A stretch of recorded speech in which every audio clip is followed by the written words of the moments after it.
Hey everyone, welcome back to the garden. I really hadn't intended on doing a video today, but we are starting to get plant deliveries in here.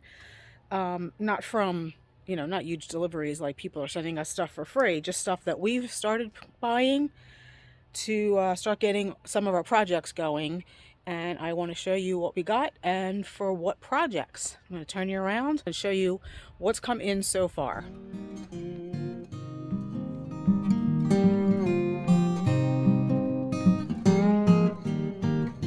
So they're looking a little crooked, and I'm just out here right now getting these plastic bags off of the root balls so that they can breathe and I can water them a little bit. I have 4 sugar and spice arborvitae. I also have 2 Dandyman color wheel rhododendrons. I think I had those in my plan for underneath the maple tree, which if you saw my post, you'll know 2 maple trees came down. Actually, let me start with that. I'm going to turn you around real quick. So there you see the bed that was under the 2 maple trees, and the 2 maple trees are gone.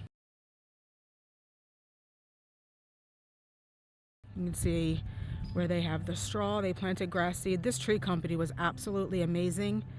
I never expected them to fill in the indentations where the stumps were ground and plant grass seed. Super happy about that. They came in ridiculously cheap, but they did an absolutely fabulous job.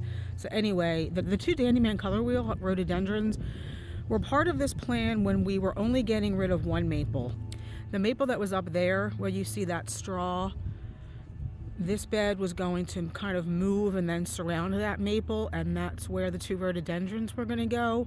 We are still going to shift this bed to over here, reuse most of the plants that are in there, and then add some. We have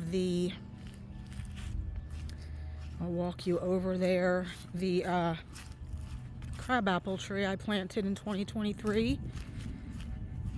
The Royal Raindrops, which is up here.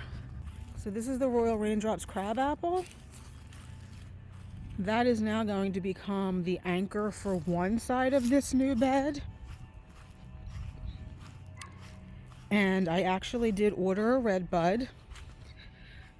If you watched any of the videos where I did the garden plan for there, when we were going to have the property line border, I had said I wanted a red bud. I actually did order one online. It's actually a columnar red bud, which I did not know existed, but apparently they do.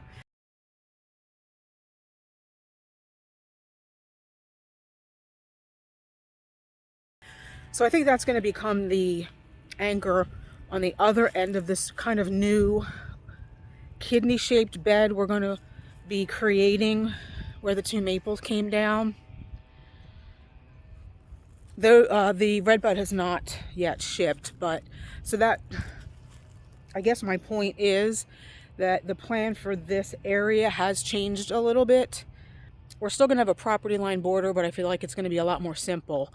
It's just going to be a row of some kind of columnar evergreen, and we'll probably take our time doing that because we're still in a drought, not really getting regular precipitation still. So my husband and I just don't want to kill ourselves hand watering a bunch of stuff this year like we had to do last year. So, I mean, we'll keep an eye on it. You know, if the precipitation situation gets better, we'll immediately start to plant that property border. But since we already have a bunch of plants in a bed that needs to be kind of shifted to the left a little bit, we're going to focus more on that. But let me turn you around again and talk to you about these sugar and spice arborvitaes and where they're going to go. I'd wanted to find sugar and spice arborvitae for a while because they really do stay small. So let me turn you around again. I told you I had 4 of them, and they're going to replace these 4 miscanthus grasses. This was just spur of the moment decision. Was I was walking out here just a couple of weeks ago and really noticed there's nothing here for winter interest. Now obviously the oak leaf hydrangea has pretty peeling bark and the flower heads are pretty in the winter. We had sedum here that I just cut back recently. The seed heads are pretty in the winter, but there's nothing evergreen. And these 4 sugar and spice arborvitae here are really going to not just provide winter interest, but up our kind of privacy game here. These miscanthus grasses, they get to be about, with their seed heads in the fall, I'm going to say maybe 5 to 6 feet tall. But we cut them back in late fall because we don't want the seed heads spreading. Miscanthus grass is invasive. So the sugar and spice arborvitae are 7 to 10 feet tall, 3 to 4 feet wide. They will look really nice there. And again, they're not going to overtake the bed because they are a narrow arborvitae. And again, it will provide winter interest and a little more of that privacy that we're looking for. So again, I have 4 of them here. There's the 2 Dandyman color wheel that are going to go in the bed that will be shifting. And I have one other thing that we received that is going to replace this Ruby Falls Weeping Redbud. I think I spoke about this in a video, well, a couple of videos probably. This did not turn out to be the tree that I thought it was going to be. We tried pruning it last year. You can see pretty big cut in there. There are a lot of crossing branches, but you know, these are sold as a tree that could get up to 6 to 8 feet tall, and this is never going to be 6 to 8 feet tall with these. Now I would say 1 to 2, maybe even 2.5 inch caliper branches. You cannot bend those. We've tried. You see us trying to stake things up and tape things up. This is never going to be the 8-foot tall tree that I wanted for here. So we're going to move it. We'll use it someplace else where its cousin it look won't bother me as much. Right here, kind of right in front of our deck that we've been trying to redo the area a little bit. It just is not the look that I'm going for. It shades out everything else underneath. We have pruned it up. It just does not work. It is not what I thought it was going to be. So I'm going to show you what I bought to replace it. I think it may be a little tough to tell what it is without any kind of a backdrop. It's a Bloomerang Lilac Standard. So it's quite young, but it's already starting to leaf out. And the reason why I purchased this is because the Bloomerang Lilacs are obviously they're reblooming, and I wanted something that would have a nice fragrance there, and something was not going to shade out everything underneath of it. Now the first flush of blooms will be their biggest. It will bloom sporadically throughout the summer and into the fall, but in the spring is when you're really going to get the most amount of blooms on the Bloomerang Lilac. But near the deck, I feel like it would be nice to have something that's going to have a fragrance. And eventually this will get, I think they can get up to 4 to 6 feet tall and wide. So this is, if it was out of the pot, just under, I'm going to say it's just under 5 feet, which is a little bit misleading from the website because it was supposed to be a 5 to 6 foot tree.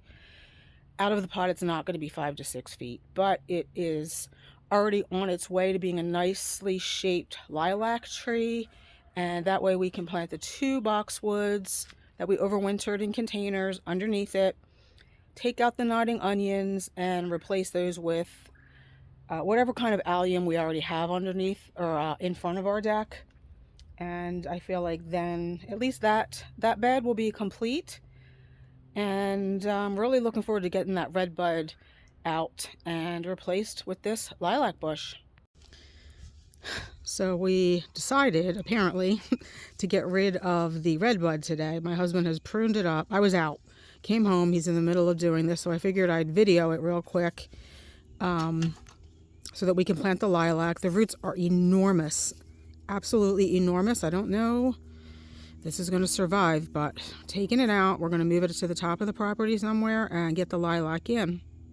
So you can see just how extensive those roots are. They're going all the way throughout this bed, and you can see how thick that one is, which we're going to have to cut pretty thick over here too, so hopefully it survives. But we'll show you the progress, or we'll show you the finished product once we get the lilac in, and I think we're just going to get the 2 boxwoods in as well. We might as well. We're here now outside doing it, so we might as well get it all done. So this is where we're putting the red bud. And I'm just showing you this because we don't really ever film up here at the edge of our meadow. But I don't know if it's picking up on the camera or not, how rich and dark this soil is. I wish we had the soil all over. And this is simply because this has just always been kind of like a wild area up here. Lots of leaves, composting over the years. But anyway, this is where the red bud's going. It's actually going to be between two witch hazels. There's a little prospect witch hazel right there. There's another one. You can kind of see it. Rob, can you point to it? Right there.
Well, that's that done. One less thing we have to worry about. Bloomerang Dark Purple Lilac Standard and two more boxwoods. These are the Independence. No, Independence or Freedom? Whatever, they're new boxwoods. That's what else is in here, except for the tall one, which is a green tower. I think we just need to add some more alliums, because we already have alliums in this bed. We'll add some alliums in between each of these boxwoods, and this project is hopefully done. So that's it really. I really just wanted to show you guys what we've ordered, what's come in so far. I think there's 2 more orders I've placed online that I'm waiting for. And then the rest of the items for some other projects we can source locally. We want to replace the 2 Blue Point junipers at the top of our property. I love junipers. They just don't grow fast enough. The reason why I planted them up there was for privacy. They have not put on any growth. One of them will be 2 full years this year. One of them died and we replaced it last year. We'll be able to use those elsewhere on the property too. So we're going to replace those with 5 American Pillar Arborvitae, and then I have a feeling that's what's going to end up being the long property border that I just showed you, the area up there behind where we had the 2 trees taken out. And that will probably be something we do over time. You know, I'd love to be able to get 5 to 6 foot trees. It's just way too expensive. So we'll probably end up with 3 to 4 foot trees, and over the course of the next couple of years, maybe do, 5 or 6 this year, 5 or 6 next year. And I think that will be all we will need there, because then we'll have the new bed that's going to shift, will also fill in the area to the left. So we don't need as much evergreen in that bed, although there will be evergreens. Oh, that's something I forgot to tell you too. Hang on one sec. So you can see some evergreen interest up in that bed already. There are 3 Castle Spire hollies up there. Originally, they were going to also go in that mixed privacy border along the property line. What I feel like we're going to use those for now, though, is, again, in order to gain some more evergreen interest on a retaining wall, this barberry is going to come out and we're going to replace it with one of the Castle Spire hollies, so that right here we'll have evergreen interest, and then where the four grasses are now, we'll have evergreen interest with the sugar and spice arborvitae. And then we're also going to replace this barberry down here with one of the Castle Spire hollies. I'm not really a fan of barberries. They're very much difficult to prune because they're so spiky. So there's one here. So we'll have at least some evergreen interest on this retaining wall instead of just the liriope. And I'm not exactly sure where we're going to use the third Castle Spire. Maybe it just stays in that new bed that's going to shift between the redbud and the crabapple. So we'll see. But again, some projects are changing this year. Some may get put on hold. Some will just be created a little bit more slowly than originally anticipated, just as we deal with drought issues. And, you know, I don't want to overspend my budget this year in the first 2 months of the year. So anyway, just a quick video showing you some things that are going on around here. I hope you enjoyed. See you in the next one. Bye.